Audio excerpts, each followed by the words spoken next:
Hello guys, habari zenu, how have you been? Welcome to today's video.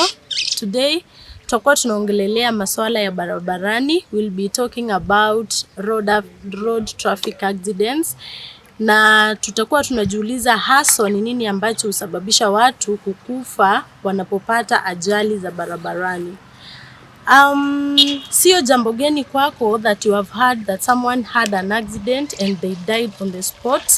And today I would want us to understand why and what to do in order to prevent fatalities that could not have otherwise occurred if we did the right thing. So for example, umejipata in an accident scene and umepata mtu amekwama katikati ya viti ama amefinyiliwa na kitu hii upande ya shingo.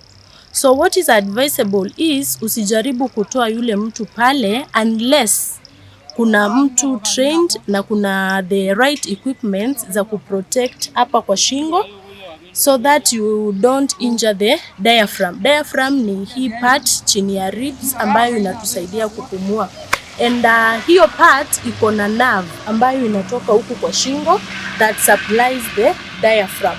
So wakati mtu ameumia hapa kwa shingo, hiyo nerve huwa inakuwa affected na so the diaphragm cannot function.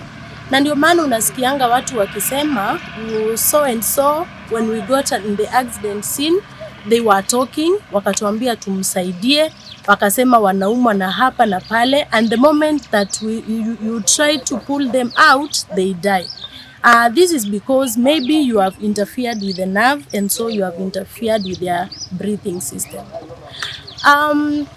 Kitu ingine ambayo husababisha watu kuaga haraka kwa accident is when they have kuna part ingine inaitwa aorta. I know wale tulisoma science in primary school, you heard of the aorta. Aorta ni the blood vessel ambayo huwa ina supply oxygenated blood to the body parts. That impact may cause the aorta to rupture. Ukumbuke kuwa aorta inabeba oxygenated blood ama ndio ina supply damu na oxygen to the body tissues. So wakati inakatika, mtu anaanza kubleed internally. So there is massive internal hemorrhage, internal bleeding. Alafu sasa if medical attention is not sought like immediately, that person may end up dying on the spot. Kwa sababu the bleeding is too much, there is no way to contain it, na the onlookers may not know that that person is bleeding internally. If a person experiences just a slight rupture, that person anaweza kimbizwa hospitali, and if we have access to a cardiothoracic surgeon, atafanyiwa operation, watashona hiyo part and the person has a chance of surviving. Kitu ingine ambayo husababisha watu kukufa on the spot ni again on the diaphragm, ile ambayo inatusaidia kupumua. Diaphragm ni hiyo organ yenye ina separate chest na the abdomen. So wakati mtu anapata ajali, the force again inaweza fanya ile diaphragm ikakatika, ikavunjika.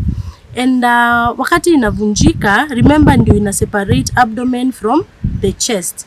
Hizo abdominal organs, vitu kama intestines, the stomach, zinapanda, zinaingia into the chest cavity.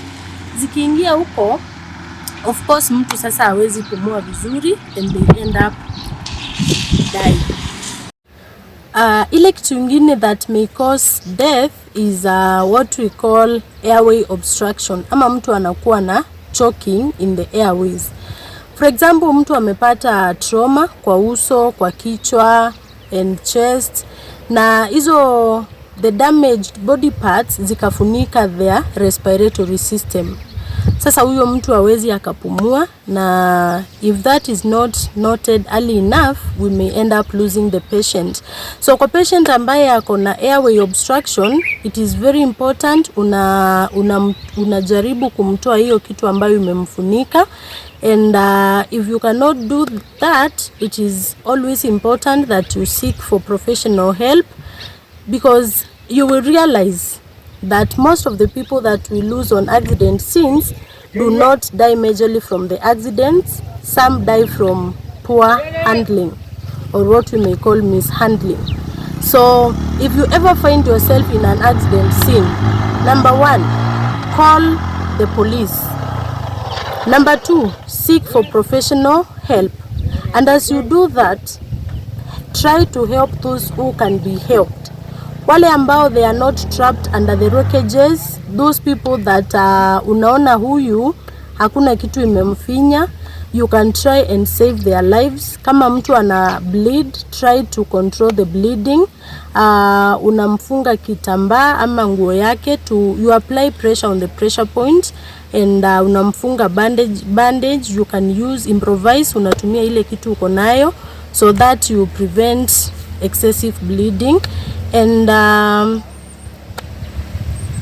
you also check for their circulation and breathing. Unahakikisha kuwa wanapumua, and please take them somewhere safe away from the accident scene, and somewhere where they will not be vulnerable to people who masquerade as if they are helping na kumbe wanaanza kuwaibia. So these are very practical skills, things that you need to know, because these are activities and events that happen in our day-to-day lives. And this is what I will leave you with. If you cannot help a person who is in an accident, please, at least don't harm them the more. It is better that you call people who can help instead of causing a death that could be easily prevented. So that's it, guys. See you on the next one. Be a helper out there. Be on the lookout for your brother and your sister. And let's change the world. Goodbye.